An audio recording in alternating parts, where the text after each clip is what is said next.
Hello everyone, and I'm Autobot Sonic the Telltale Gamer, bringing latest and everything Telltale games, Transformers, and more. So today we are continuing our review of Transformers Cyberverse Season 2 second half with Episode 10 today, Secret Science. And I gotta say, out of all the characters to put a focus on for an episode of Cyberverse, I did not expect Wheeljack to get his own episode at some point. I mean, I guess technically he is a main character this season, considering that we've seen a lot of him, as not to mention that he's also one of the main characters featured in the season's opening alongside RC, Grimlock, Hot Rod, and Cheetor.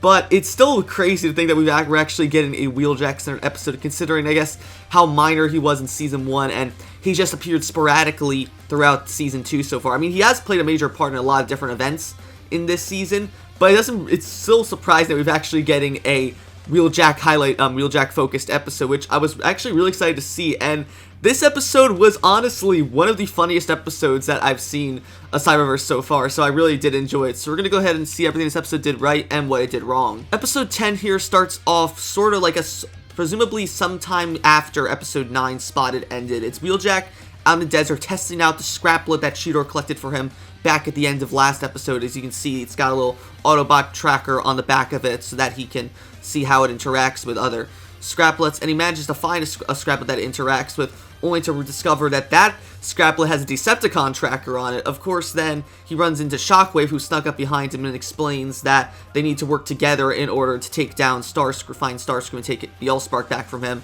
And of course, Wheeljack isn't too keen on working with Shockwave or the other Decepticons, but Shockwave just sort of forces Wheeljack to come with him by stunning him with a taser gun and knocking him out. That leads us to basically the main plot of this episode, which is of Wheeljack waking up in Shockwave's lab, all like bound, and basically Shockwave forcing him to help forcing Wheeljack to help him create a sort of way as a means to control the scraplets and therefore have them lead him back to Starscream.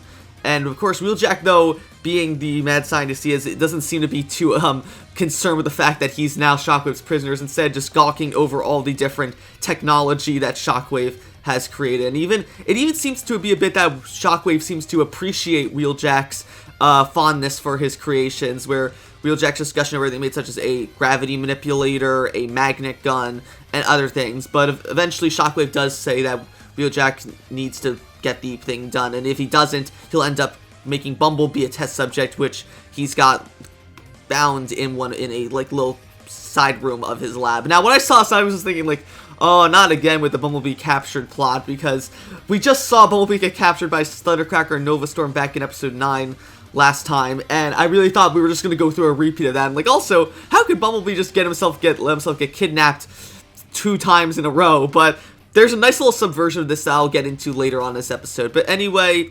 Megatron summons Shockwave away to go for a report on his status with tracking Starscream, while Wheeljack gets to work on it, guarded by Shockwave's other hand, which I honestly was not expecting. So, of course, for anyone who doesn't know, Shockwave's like always been known as sort of the one-handed Decepticon, that he's always got his left hand is always more of like a fusion cannon, like shock cannon sort of thing. But in Cyberverse, Shockwave seems to have turned his left hand that he's cut off into some sort of like autonomous drone that basically monitors Wheeljack. He has his hand grab like a gun and constantly keep it on him while Wheeljack works, which I honestly find is hilarious.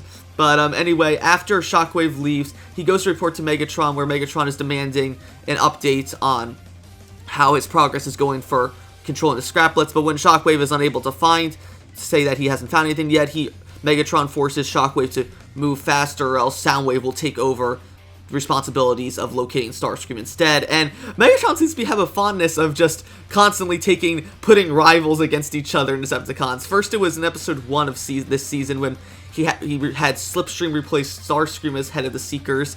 Now he's doing it with Soundwave replacing Shockwave as like head scientist, something like that. And Megatron seems to have a bad habit of doing that. I don't know if it's the best thing for Decepticon morale, but hey, he does what he does. So eventually Shockwave does agree to this and decides to head back to go help Wheeljack out. So while Shockwave is out reporting to Megatron, Wheeljack decides to go ahead and get a little creative with his own escape plan to escape in Shockwave's lab. So he starts off with seemingly starting up a conversation with Shockwave's autonomous hand as he works on presumably a tracker for for the scraplets. He ends up like asking the hand to hand him several different tools. Eventually, he manages to get the hand to slip up by asking him to hand him the hand's blaster, and I got an audible laugh out of me when it actually ends up working. So now holding the hand up at gunpoint, Wheeljack manages to put the little mind-controlled reprogramming device that he's been creating on the hand to essentially have the hand bend to his will. And so while he's doing that, he goes to go ahead and free Bumblebee now that he's got free reign of Shockwave's lab, only to find that the Bumblebee that we thought Shockwave had was actually a hard light projection that Shockwave had created to fool Wheeljack. And this got me made me extremely relieved, because I thought, like, okay, so this is to make sense now. Shockwave didn't actually catch Bumblebee again and makes Bumblebee feel like an idiot, but instead just Shockwave tricking Wheeljack into thinking he's caught Bumblebee. So that felt a lot more in character for both Shockwave and Bumblebee.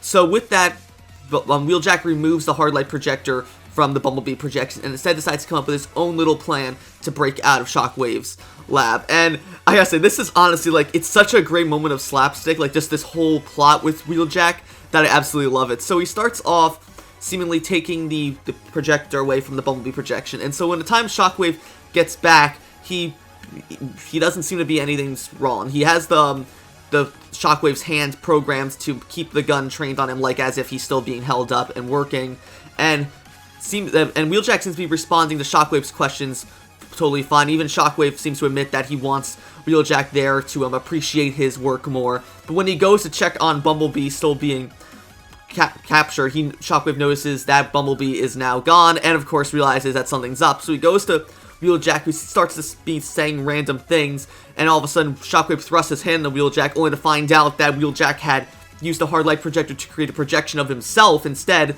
giving him more time to escape. So now that Wheeljack's out, we see him like climbing along the ceiling of the Nemesis hallway using the magnet gun that he found from Shockwave earlier, and it manages to work, like evading a couple of Decepticons like Lockdown and Clobber for a bit, until Shockwave ends up entering the hall and transforming into his spider drone mode to climb up on the wall and chase Wheeljack throughout the Nemesis. This eventually leads them to the hangar where Shockwave is about to kill Wheeljack, saying that he's outlived his usefulness, but Wheeljack tries to bargain with Shockwave, saying that he's got bigger problems to deal with, as suddenly Shockwave receives a call from Megatron that Shockwave's hand is basically messing up the Nemesis's controls and interfering with Megatron, and it just seems so stupid, but also in a Cyberverse good way of stupid, that of course Cyberverse would just do something so hilarious that would cause Shockwave to leave Wheeljack alone. So eventually Shockwave does give up on chasing Wheeljack and lets him escape while he goes to deal with his hand that Wheeljack has caused to go out of control, and giving Wheeljack enough time to escape. Now, as for the cons of this episode, the only con I could see is the B plot, and the B plot of this episode, in my opinion, is totally, not totally, but pretty nonsensical. So, the B plot starts off a little ways back when Shockwave is reporting to Megatron about the status of locating Starscream, and it's a little side conversation between Soundwave and Shadow Striker here, it's actually between Megatron and Shadow Striker, where he asks Shadow Striker how the progress is going on learning a secret to defeat the Scraplets, and Shadow Striker responds by saying that Bludgeon has it covered. And as we know, Bludgeon seems to have his own thing going, where he killed Slipstream back in episode 7, so we don't know if he's like a mole for Starscream, or if he's working for some other third party, or maybe just has his own ulterior agenda. But anyway, we cut to after Shadow Striker tells Megatron that Bludgeon's on it, we cut to him outside of the Nemesis with all the Scraplets that were still left over from episode 8, Starscream's Children. He lets them go and lets all the Scraplets try to attack him, with none of them able to land a blow on him, which honestly is kind of alarming, considering if none of these Scraplets could attack Bludgeon, so why was, and we also, if you also remember, Bludgeon wasn't there when all the Decepticons were attacked back in Starscream's Children. So does this mean Bludgeon is in fact a spy for Starscream, and that maybe he's killing these Scraplets just to cover up loose ends, so make sure that Megatron can't find Starscream? Or is this just some sort of other plan that Bludgeon has going on? Anyway, Bludgeon lets all these Scraplets attack him, none of them are able to attack him, and then he eventually ends up destroying all of them. But while he's there, Windblade, for some reason, is out there spying on Bludgeon, and I guess you could argue that she's there to go rescue Wheeljack, but this is never stated. We never find out if that's the reason why she's there. It just seems to be like that she's just come to get revenge on Bludgeon for killing Slipstream, and her justification for this is kind of weird in my opinion. So, after watching Bludgeon destroy all scraplets, Windblade reveals herself and attacks Bludgeon, getting into a duel with him, and during this fight, Windblade basically explains to Bludgeon that Slipstream was essentially the first chance, that the first Decepticon to really see the bigger picture of not wanting to work under Megatron and instead fight for the better of Cybertron. And it seems to me that Slipstream's death has apparently really gotten to Windblade, and that Bludgeon has committed this very heinous act by killing Slipstream. But Windblade, let's not forget how loyal she was to the Decepticons back in Season 1, you know, the whole time she was chasing you and Bumblebee throughout literally the entirety of Season 1 before Shockwave came in towards the end of the season. Do you not remember that? I don't know, it just seems really, really weird that Windblade all of a sudden cares so much for Slipstream, in my opinion, and the way she acts toward, like, that she has such a human hatred towards Bludgeon, you'd think he killed someone like Bumblebee or like Grimlock, but no, he killed Slipstream. And I understand that she could be upset for him killing Slipstream, but still, it still feels awkward that she's this enraged by Bludgeon killing Slipstream of all characters. But anyway, as they're fighting, Bludgeon gets the upper hand, managing to slice Windblade's shoulder and disabling that arm for a bit, and eventually does end up besting her. And he's just about to go in for the kill on Windblade. Wheeljack finally has caught up to him after escaping Shockwave and shoots a magnet gun at Bludgeon, causing Bludgeon's sword actually to stick to his chest, and at the same time uses the anti-gravity modulator that he stole from Shockwave, sticks that onto Bludgeon's back and causes Bludgeon to just float up into the sky. And after that, Wheeljack just grabs Windblade, they get ready to leave, and again, just like with Starscream's children, this episode ends extremely abruptly as well, and I'm noticing that's a lot of trend lately with this season, is that episodes just seem to end abruptly. This is the second one now this season that has ended abruptly. It just ends with Wheeljack helping up Windblade, basically just making like some crappy pun, and then they're just watching Bludgeon float up into the night sky. Like, shouldn't you get going? Windblade, aren't you gonna explain why you were here? Were you here to rescue Wheeljack? Are you just here to get some revenge on Bludgeon? Say something.